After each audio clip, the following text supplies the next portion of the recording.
J'ai un date les gars. Je sais pas trop comment j'anticipe le truc, c'est-à-dire que j'ai 19 ans.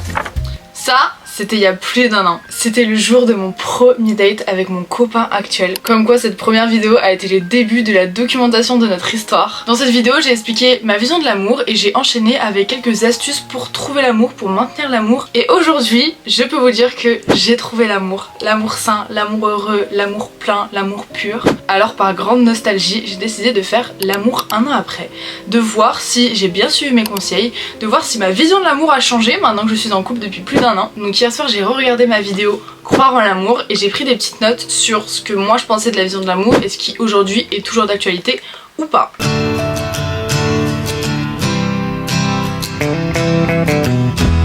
Et je peux vous dire que j'ai bien ri devant cette vidéo parce que la première chose que je dis c'est je suis indépendante, il faut qu'il m'apporte quelque chose. Vous croyez vraiment que j'étais quelqu'un quoi. Donc effectivement, moi je voulais vraiment un copain qui m'apporte quelque chose. Pas quelque chose de matériel, mais plutôt quelque chose de émotionnel, quelque chose qui m'apprend des choses. Je voulais vraiment quelqu'un qui a beaucoup de savoir-faire, qui m'apprend sans me sentir bête. Pas juste avoir un copain qui me traite bien. Et avec Geoffrey mon chéri, je peux vous dire que j'ai attrapé le jackpot parce qu'il m'apprend plus de choses que je ne pensais même vouloir apprendre. Il ouvre beaucoup ma conscience sur un tas de sujets qui moi avant me passaient un peu au travers, comme l'environnement, comme la surconsommation, etc.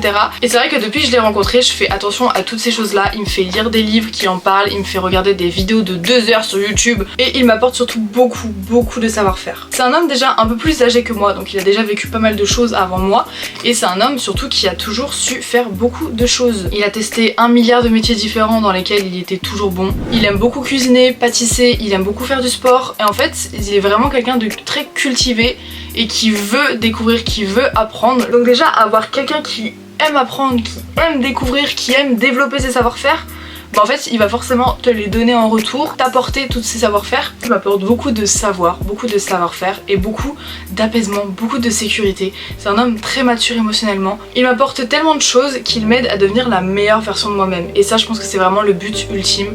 Voici un extrait de ce que dit Angelina Jolie sur le plus grand des amours. Et je suis tellement d'accord avec ce qu'elle dit. I think the greatest love is if you can find somebody that opens your eyes and makes you a better person and inspires you to do better things with your life, and that's a great love. Somebody that doesn't just accept you as you are, but helps you to and they do that for each other. And they also have their heart in the same place. They have similar goals and similar passions. Je trouve que c'est clairement ce qui se passe dans notre couple, c'est qu'on se pousse tous les deux vers le haut, on s'aide et on essaie de devenir tous les deux des meilleures personnes pour nous, pour notre entourage, pour le monde entier et c'est vraiment trop enrichissant. Ensuite j'ai bien appuyé le fait dans ma vidéo que je n'aime pas la distance. J'ai déjà eu une relation à distance, ça ne marche pas. Donc j'étais vraiment en mode la distance pour moi c'est mort. Mais au final on gère très bien, on est à semi-distance, on se voit les week-ends quand on peut et on essaye de se voir en milieu de semaine. Donc c'est vrai que c'est vu je crois 250 jours sur 365 en 2025. Donc on s'est vu plus de fois qu'on ne s'est pas vu. On se voit 2 à 3 fois par semaine, ce qui est largement suffisant, surtout quand t'as ta petite vie, chacun de ton côté, qui va à 1000 à l'heure, etc. Les moments où on se voit, c'est vraiment pour décompresser, on est tous les deux, et ça fait trop du bien de se retrouver quand tu t'es pas vu depuis 2-3 jours. Ensuite, j'ai avoué que je protégeais un petit peu trop mon petit cœur par peur d'être déçue, par peur d'être blessée. Je déteste me savoir vulnérable et savoir quelqu'un en possession d'une partie de moi. Et moi, pendant très longtemps, je pense que nos 5 premiers mois, j'étais encore très réservée, un peu sur la défensive. J'osais pas montrer entièrement mon amour, mais surtout j'osais pas recevoir son amour. Pour moi c'était absolument pas légitime de recevoir autant d'amour d'une personne que je connais à peine. Pourtant dès les premiers mois il me faisait des trucs de ouf, genre il m'organisait tellement de dates surprises, il m'a emmené un week-end à Paris pour mes 20 ans, ça faisait 2 mois qu'on était ensemble et même dans ces moments là j'étais en mode c'est bizarre, c'est trop beau pour être vrai, genre Léane fais attention, ce mec va te briser le cœur, enfin il y a un souci tu vois. Et puis à un moment donné je sais pas ce qui m'a pris, je lui ai écrit une petite lettre en lui disant c'est bon, mon cœur est à toi, je me livre à toi, je prends le risque de m'échouer, je n'ai plus peur de l'amour, je me donne entière à toi, je te fais confiance et je veux croire en cet amour. Et à partir de ce jour-là, je vous jure que c'était tellement plus serein, tellement plus apaisé et je me posais juste plus de questions et je me sentais plus illégitime de son amour. Je me suis dit vas-y et depuis tout se passe merveilleusement bien. Et ensuite le dernier point sur ma vision de l'amour, c'était mon exemple de l'amour et dans les films. Pour moi vraiment l'amour devait être digne d'un film. Si t'étais en couple, ça valait pas le coup d'avoir juste une relation banale. Pour moi j'ai attendu 20 ans d'être en couple. J'étais en mode j'ai pas attendu si longtemps pour au final avoir un couple banal où je me fais chier, où il y a pas de papillons, où il y a pas d'arc-en-ciel, où il n'y a pas de feu d'artifice, tu vois. Je pensais vraiment que du coup ma vision de l'amour a été biaisée par les films romantiques, les romans romantiques, etc. Et genre je pensais que j'en attendais un peu trop d'une relation. Et au final j'ai rencontré Geoffrey qui me fait vivre un vrai film tous les jours. Depuis nos tout premiers dates jusqu'à encore aujourd'hui, 1 an et 2 mois qu'on est ensemble, il m'organise encore des dates féeriques dans des châteaux. C'est incroyable. J'ai même fait un carnet de notre histoire. C'est vraiment le carnet qui un jour devrait être transformé en film tellement tout est parfait. Chaque date est parfait, chaque journée passée ensemble est parfaite, on ne s'est jamais embrouillé une fois, on discute beaucoup, on communique beaucoup et c'est juste incroyable d'avoir un homme si éveillé émotionnellement. Le film a commencé dès notre premier date en fait, on s'est rencontrés sur un site de rencontre si vous le savez et 2 jours après premier date, 2 jours après il était en bas de ma rue avec un bouquet de fleurs à la main pour me dire j'ai eu le coup de foudre, je veux qu'on continue à se voir. Donc déjà là tout débute tel un film. Ensuite les dates s'enchaînent, il me fait des pizzas fait maison, on fait des dates bowling, on fait des dates billard où c'est juste trop drôle, où c'est le jeu de la compétition, le jeu de la séduction, c'est incroyable, c'est digne d'un film. Le jour où il veut faire de moi sa petite chérie, il m'emmène dans un château, il m'emmène dans des jardins de château avec coucher de soleil et il me demande d'être sa petite chérie après une journée juste parfaite, organisée juste pour moi. Une journée où il m'a juste dit sois prête à 10h, je viens te chercher, je t'organise une journée. Donc même si ma vision de l'amour était peut-être biaisée, elle est toujours réaliste. Pourquoi pas rêver? Donc pour faire un récap, ma vision de l'amour, je pense qu'elle a pas du tout changé. Je veux toujours être indépendante et qu'il m'apporte des choses. Si du jour au lendemain il m'apporte plus rien, je pense que je vais vite m'ennuyer. Do not need a man to define you. A man should be an option, not a definition. You with me? Sur le point, j'aime pas la distance. C'est vrai que là en ce moment ça nous tend un peu de trouver notre chez nous parce que se voir 3 fois par semaine c'est déjà très bien et c'est déjà largement suffisant pour se retrouver un peu tout seul aussi parfois. Mais c'est vrai qu'en ce moment on cherche pas mal individuellement à s'acheter notre bien et ce sera un peu genre le premier qui achètera son bien et on ira vivre là-bas. Et ensuite le point, je veux toujours protéger mon cœur, ça du coup je l'ai beaucoup changé, j'ai fait beaucoup de travail sur moi mais maintenant j'en ai rien à faire, je suis une petite cucul à praline et il adore ça. Et ensuite mon exemple de l'amour c'est tout ce qu'il y a dans les films, dans les romans, etc. Et ça je ne l'ai pas changé et heureusement parce que je vis un vrai conte de fées. Maintenant les 8 façons de croire en l'amour et continuer l'amour. Le premier conseil que je vous donnais c'était de définir ses critères. Moi je voulais surtout un homme très mature émotionnellement et j'ai gagné le jackpot. C'est quelqu'un qui préfère discuter des choses plutôt que laisser le problème sous le tapis et être genre dans le doute constant. Et puisque je suis la seule à s'exprimer sur cette relation mais que c'est un couple à 2 personnes, j'ai donc interviewé sous forme de podcast mon chéri pour pouvoir savoir son opinion, sa façon de voir les choses et donc vous allez avoir le plaisir de pouvoir écouter ses petites opinions. Attention, faites attention à son humour de gros beauf. Je vous laisse avec son opinion. Moi, ce que je voulais, que j'attendais, je voulais une femme qui cuisine. Oui, au et elle me fait des rioles cramés. Arrête, j'ai réussi le dernier. Que ce soit une vraie petite femme. Ouais, une femme capable, une femme mariée, quoi. Faire à manger, qui soit autonome. Et est-ce que t'as été satisfait en me trouvant? Si t'es autonome. Next. Deuxième conseil c'était savoir quels défauts on est prêt à accepter ou non. Moi encore une fois j'ai la chance d'avoir un véritable green flag parce que tous ces défauts auxquels je lui ai fait des remarques aujourd'hui n'existent plus. Alors vous allez me dire le naturel revient toujours au galop, des défauts ça fait partie de soi etc. Mais en fait là c'est des défauts qui étaient corrigibles. Il était très souvent en retard et moi ça m'énervait, en fait je trouvais que c'était vraiment une non-considération de mon temps. Ensuite il y a une période où il critiquait un peu tout ce que je fais, c'était pas méchant. Et en fait il faisait dans une volonté de ah peut-être que ça va la motiver à faire mieux etc.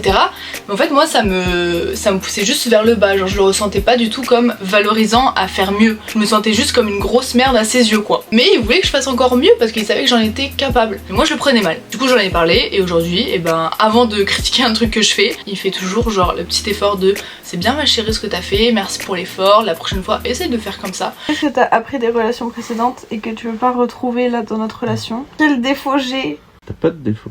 Et qu'est-ce que tu voulais pas retrouver? Chouineuse. Ok.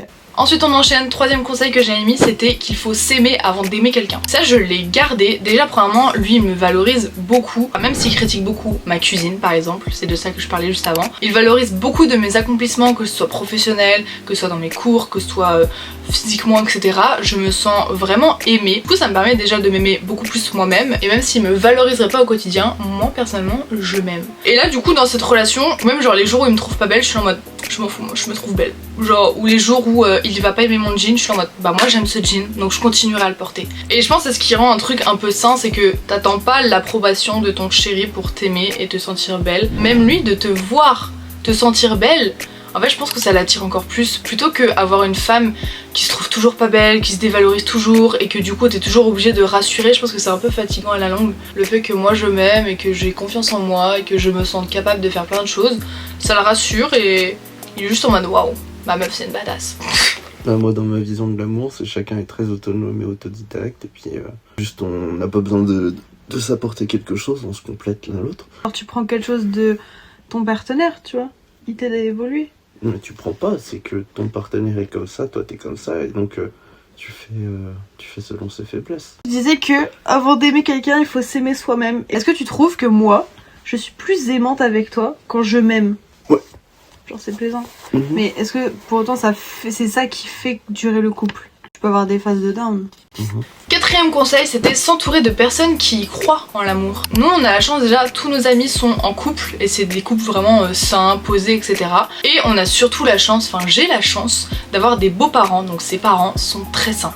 C'est vraiment notre exemple de l'amour, genre il me dit toujours mes parents c'est mon exemple d'amour, ils sont sains, ils sont heureux, ils se sont jamais embrouillés. On a à contrario mes parents sont un carnage émotionnel et du coup on sait ce qu'on veut être, c'est-à-dire ses parents, et on sait ce qu'on ne veut pas être, c'est-à-dire mes parents. Et du coup ça fait un bon contraste d'exemple à reproduire ou pas. Quand tu regardes, t'aurais pas tes parents aussi sains, des fois tu pourrais te dire vas-y l'amour c'est nul. Tu sais qu'avant qu'on se rencontre, j'avais pas vu mes parents, genre j'avais pas vu leur relation, c'était juste mes parents. Je voyais pas en mode oh ils sont mignons, genre tous les deux. C'est moi qui t'a fait ouvrir les yeux? Ah ouais? Moi je m'en rendais pas compte. Est-ce que ça aide à pouvoir se différencier, à pouvoir s'inspirer? Franchement, j'ai jamais posé la question. Ah ouais? Vous êtes des femmes, vous posez trop de questions. Moi, je suis en couple, ça tourne. Ah là là, mais quel homme indifférent de Mais la c'est vie. peut-être pour ça que nous on pose pas de problème. Ouais. Ouais. On se pose pas trop de questions. On se pose pas de questions, on vit la vie et puis basta. Ensuite, cinquième conseil, c'était être ouvert à la nouveauté. Si tu veux rencontrer quelqu'un et surtout conserver ton couple, en fait, il faut toujours tester de nouvelles choses. Il faut nourrir ton couple de nouvelles choses, de nouvelles aventures, de nouveaux souvenirs, sinon tu vas juste stagner et c'est là où ça va devenir chiant. Et quand je dis vouloir faire de nouvelles choses, c'est seul et avec son compagnon. Je trouve ça trop important d'avoir ses hobbies individuels, d'avoir ses petits passe-temps individuels, à propos desquels, quand vous vous retrouvez, vous pouvez échanger, tu vois, dire « Ah mon chéri, j'ai découvert un nouveau livre, tu veux que je t'en parle ?» Tester chacun de son côté des nouveaux trucs pour ensuite le donner à l'autre, c'est trop enrichissant. Du coup chacun s'élève un peu cultivement, etc. Mais que ce soit aussi ensemble, tester des nouvelles activités, mais ça renforce le lien à fond. Nous, la façon dont on crée des liens, c'est en voyageant. Pour l'instant on fait un peu les quatre coins de la France. On va essayer d'étendre un peu le périmètre maintenant et avoir genre des week-ends de 3 jours si on peut et aller un peu plus loin pour découvrir d'autres lieux, etc. Parce que là on a un peu fait le tour de chez nous. On essaie de nouvelles activités. Là pour mon anniversaire j'ai eu un cours de poterie à 2, donc on va apprendre à faire de la poterie, ça va être juste génial. Et il faut aussi avoir la soif de découverte de l'univers de l'autre. Moi par exemple je suis toujours partante à découvrir son univers, déjà parce que c'est une personne très intéressante. Il faut sortir, il faut voir des choses, il faut voir du monde, il faut tester de nouvelles choses, ça enrichit le couple à mort. Moi je m'ennuie vite si on ne fait pas un truc pendant 1 an, 1 mois. Ouais, toi tu t'ennuies vite, hein. C'est pour ça que je te le sors tout le temps. C'est comme un petit chien, faut le sortir tous les jours. Oui! Quelles sont les activités qu'on aime bien faire, genre les nouvelles découvertes qu'on fait? On va visiter des villes. Ça crée des souvenirs. Avec les vignerons qu'on va voir aussi. Ouais. Bah oui aussi, tu vois, voir du monde, faire des choses, Non, découvrir mais de nouveaux paysages. des liens professionnels, c'est ça. C'est de ça que tu parles. Des liens de tout type. C'est compliqué d'être sérieux avec toi, hein. Faire des activités seul chacun de son côté. Parce que avant d'être un couple, on est une personne. Tu me poses des questions et putain, c'est pas tout. Ensuite, je sais plus on est au combien, mais il faut être patient. Pour qu'un couple dure, il faut être très patient. Il faut être patient avec la personne, avec l'amour, parce que l'amour ça se construit. Moi je pense pas que l'amour c'est un coup de foudre et ça y est toute ta vie c'est le pays des bisounours, non. Et être patient sur ses soucis, parfois il y a un souci qui peut être très long à régler. Et il faut être patient avec votre histoire d'amour, il faut faire les choses doucement, étape par étape. Nous on tient vraiment à faire les choses dans l'ordre et on s'est toujours mis d'accord sur le fait de prendre le temps. Et jusqu'ici ça marche très bien, on se précipite pas, on prend notre temps, on est patient. Moi je suis patient sur tout. Ouais. Est-ce que tu nous trouves patients? Toi non. Toi t'es une pile sur pattes là. Impatiente comme t'es. Genre en mode moi j'ai mis au moins 5 mois hein, avant de vraiment me dire genre ok c'est bon je suis amoureuse, je me laisse kiffer. Moi 5 messages. Du coup toi ça t'a pris combien de temps pour y croire à 100%? Je viens de te le dire. Non mais en vrai, ça t'a pris combien de temps pour y croire à 100%? Je vais dire ok c'est bon, genre c'est la bonne, je m'y donne à fond, vas-y. Premier ou deuxième date. Ah ouais? Bah oui. T'étais déjà, ça y est? Casé, mon chéri. Oui. Et ensuite le dernier conseil c'était apprendre à être légitime de l'amour, mais surtout apprendre à donner de l'amour selon son love language. Moi du coup comme j'ai dit au début, je me sentais jamais légitime de son amour parce que c'était trop beau pour être vrai. Et à partir du jour où je me suis dit vas-y fuck Léane, tu mérites cet amour, donne-toi à fond, ça a trop bien marché. Et à partir du jour où on a communiqué sur en fait quelle est ta façon d'aimer et quelle est ta façon de recevoir de l'amour, là tout a un peu changé. Du coup moi je donnais de l'amour en écrivant des lettres etc, parce que c'est la façon dont moi j'aime être aimée. Du coup je l'aimais de la façon dont moi je voulais être aimée, et lui inversement. À un moment donné j'étais en mode non mais tu m'aimes pas comme je veux, genre je lui reprochais de pas m'offrir de fleurs, je lui reprochais de jamais m'écrire des petites lettres d'amour, et il me disait mais c'est pas comme ça que j'aime. Et je dis mais c'est comme ça que moi j'ai besoin d'être aimée. Et à partir de ce moment là ça a été un peu mieux. Du coup on fait attention à ne pas reposer sur nos acquis, à ne pas se dire ah bah moi j'aime trop quand on m'offre des fleurs et donc du coup j'offre des fleurs à mon mec. Non. En retour, faut pas s'attendre à ce qu'il te donne l'amour que tu donnes. C'est-à-dire que lui, il va t'aimer d'une certaine façon. Alors, tu peux lui faire part de la façon dont toi tu aimes être aimé. Mais si lui, la façon dont il t'aime, c'est en faisant ça, et bah accepte cet amour, accepte cette forme d'amour. En fait, faut faire des concessions. Genre, si t'es quelqu'un qui te sent aimé que quand on t'offre des fleurs et que lui, bah c'est pas trop sa façon de montrer son amour, soit tu le quittes, tu trouves quelqu'un qui te donne de l'amour avec des bouquets de fleurs, soit tu acceptes que lui, sa façon de donner de l'amour, c'est d'organiser des voyages. Voilà, après chacun voit midi à sa porte. Il reste une question. Alléluia. Il faut exploiter plein de formes d'amour différentes. Ça veut dire qu'on se met en club échangiste maintenant? Non. La question c'est quels sont nos love language? Est-ce que tu connais nos love language? Toi, c'est avoir beaucoup de câlins, de messages. Enfin, c'est la communication et le toucher. Oui. Moi, je veux de l'attention et je veux qu'on m'écoute. Et quel est ton love giving? D'organiser des voyages. Waouh. Surprises, des cadeaux, des bouquets, des découvertes, du vin. Tu donnes ton amour en faisant découvrir ton monde à l'autre, un peu. Okay. Je sers à quoi dans ce truc-là? Bah tu parles pas alors je parle à table. Comment on a travaillé dessus? Parce que genre au début on se comprenait pas trop, genre je te reprochais plein de trucs en mode mais pourquoi tu fais pas ça, pourquoi tu fais pas ça? On a parlé et puis on a compris. La communication. La communication c'est la clé. Et toi tu retiens... Ah non, tu retiens rien de ce que je dis. Bon, le fin mot de l'histoire c'est quoi? Ton podcast il est casse-couille.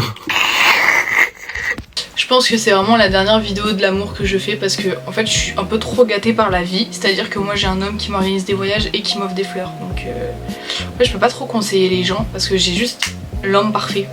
J'aurais tellement aimé qu'il soit là pendant cette vidéo pour savoir s'il confirme ce que je dis ou pas, s'il a la même vision de notre couple. Mais je pense que oui, je sais vraiment ce qu'il pense de notre couple parce que je pense qu'une fois dans le mois, on fait des petits récaps du mois. Tous les mois, on est en train de regarder notre petite série le soir et je suis en mode, je me surpose et je me dis c'est la fin du mois, c'est l'heure du récap du mois.